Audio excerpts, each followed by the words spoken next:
Salam əziz izləyicilərim. Bugün mən piraşki hazırlayacağım. Kanalıma abunə olub mənə dəstək olmağı unutmayın. İndi isə keçək hazırlama qaydasına. 1 stəkan 200 ml süd, 1 stəkan 200 ml ılıq su, 1 çay qaşığı quru maya, 1 çay qaşığı şəkər duzu, 1 çimdik duz, 2-3 qaşığı duru yağ əlavə eləyib qarışdırırıq. Yaxşıca qarışdırandan sonra onu əlavə eləyirik. Onu əlavə eləyirik. Yenə qarışdırırıq. Çox da bərk olmayan, ələ yapışmayan xəmir alınır.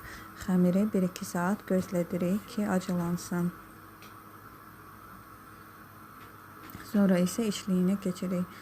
Kartofları soyub qaynamağa qoyuruq. Duz, istiot, sarı kök əlavə eləyib qaynadırıq.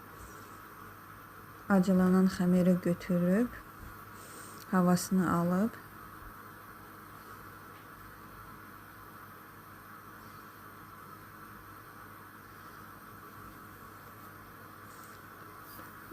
şariklər formasında götürürük.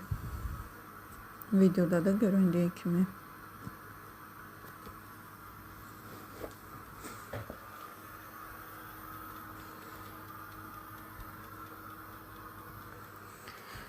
Şarikləri 1-10 dəqiqə gözlədirik. Kartoflar oje pişib.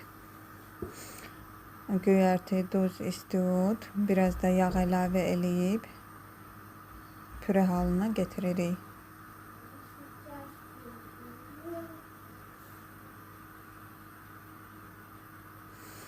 Sonra isə mən biraz keklik otu da serptim.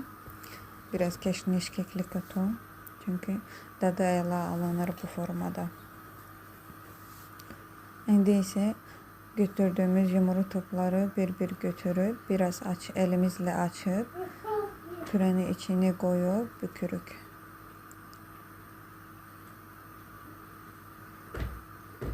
Bütün piraşkileri bu formada içini doldurduktan sonra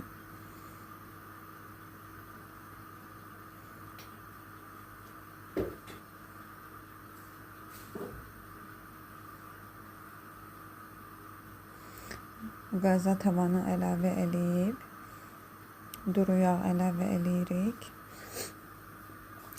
Duru yağ biraz qızmar hal aldıqdan sonra piraşkiləri əlavə eləyirik. Hər iki tərəfi də yaxşıca qızardıb nuş eləyirik. Siz də bu formada eləsəz peşman olmayacaqsınız. İnanın bu formada çox dadlı alınır. Bu reseptlə eləyəcək.